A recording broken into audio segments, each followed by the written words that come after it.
Preparing for your RO2 exam. Taking your RO2 exam can feel daunting, but there are some things you can do to help to increase your chances of passing the exam. We asked our team of experts what their top tips were for sitting the RO2 exam, and here is what they said. Firstly, you should put in place a study schedule and revision programme and then make it your mission to keep to it. Note that this is just an example on the slide. You might be able to dedicate 30 hours a week to your studies and get exam ready very quickly, or you might only be able to study for less than 10 hours a week, in which case it might take you many more weeks until you are ready for your exam.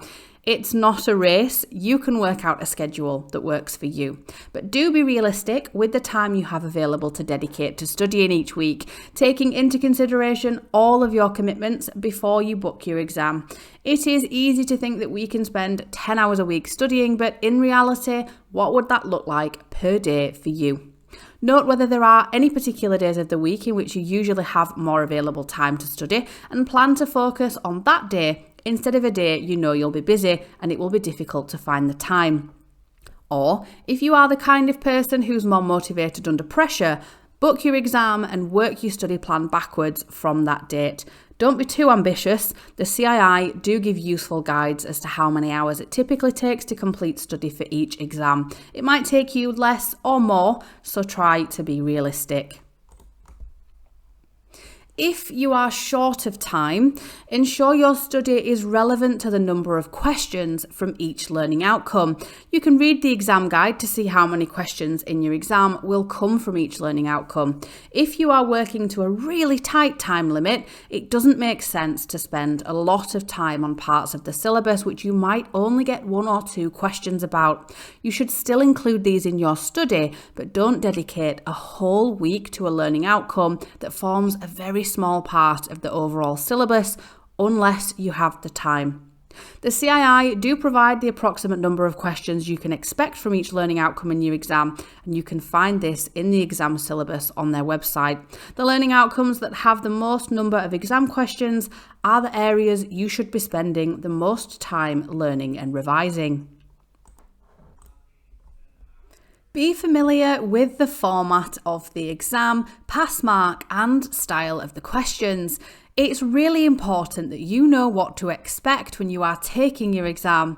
Knowing how long you'll have to answer the questions is crucial for your exam technique because you need to know that you can answer the questions within the time you have available. The RO2 exam is 2 hours and has 100 multiple choice questions. This can be taken either remotely from your home or office or at your local CII testing centre if that's your preference. It might not be possible for all people to be able to guarantee they won't have any interruptions when taking the exam at home, so in that case it's best to visit your local test centre. Some people may find taking the exam remotely from home or the office less stressful. It just depends what's best for you. The pass mark is obviously important, and the pass mark for RO2 is 65%, which means 65 correct answers out of the 100 questions. Knowing this style of questions will really help you to know what to expect. For example, there are both multiple choice and multiple response questions within this exam, and multiple response questions are especially important to practice because you only get the mark for that question if you select all of the correct answers. You can find some more information, including the latest pass rates, on the Brand Financial Training website. Read the question very carefully. Look out for words such as must and always. These are often the distractors. The CII will also add in some extra information into the question sometimes, which isn't relevant to what's being asked, but it is designed to make you think twice. Look out for only the relevant information and also consider when a question asks something like, which of the following is most important? All of the answers may be relevant, but one will be the most important, therefore that's the right answer. Practice and practice, especially the multiple response questions.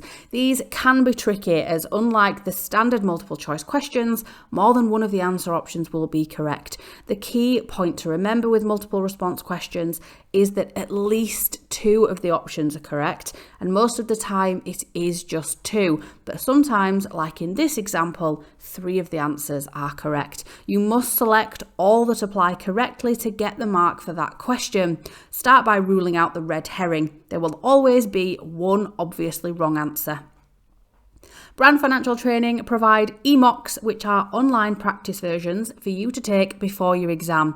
Questions are designed to mirror what you might face in the exam, including the multiple response questions, so are a great option for practicing in preparation for your exam day. You can take either a full mock exam or smaller quick tests to check your progress, and these are available on our website.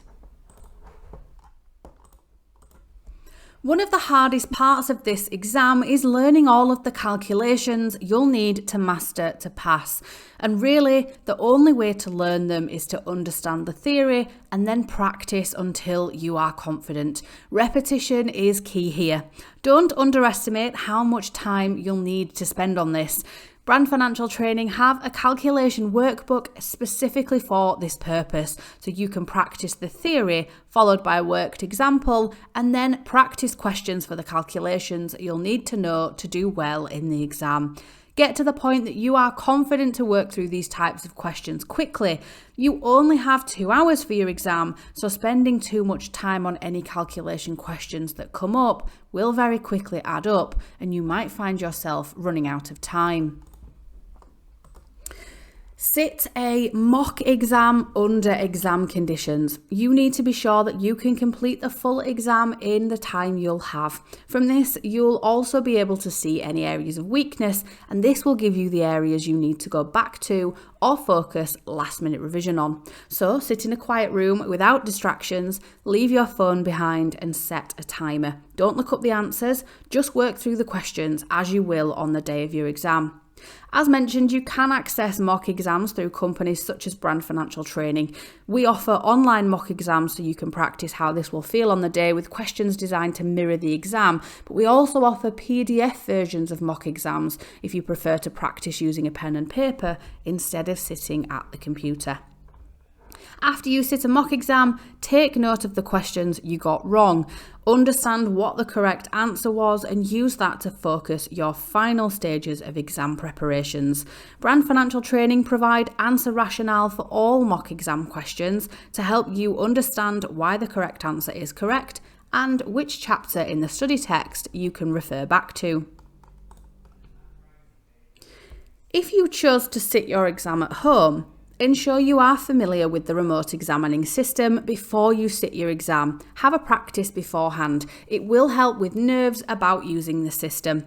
The advantage of using the PSI remote proctoring software is you can book your exams 24/7, but there are some extra steps involved compared to taking an exam in a CII test centre. For example, you'll be asked to test things like your internet connection and the quality of your camera and microphone. Note that the setup process can take up to 15 minutes. You then will have to move on to security checks, including filming a video of the room that you are in. You then have to wait for the examiner to start the exam. This can happen instantly, or it might take up to 30 minutes. Once you connect, the examiner will then undertake much of the same checks again. Knowing this process ahead of time will help you feel more prepared and less nervous on the day. Keep an eye on the time during your exam.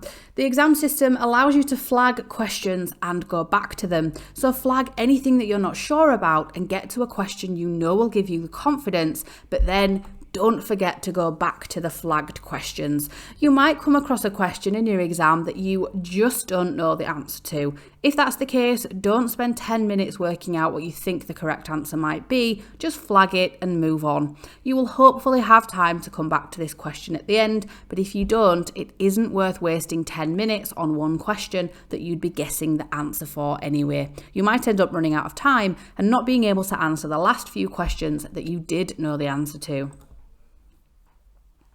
Thank you so much for joining us today, and we hope you found it useful. You can find more tips in our How to Pass guide by visiting our website and navigating to your exam page. This is a PDF document which includes lots of useful hints and tips for passing your exam and can be found on our website.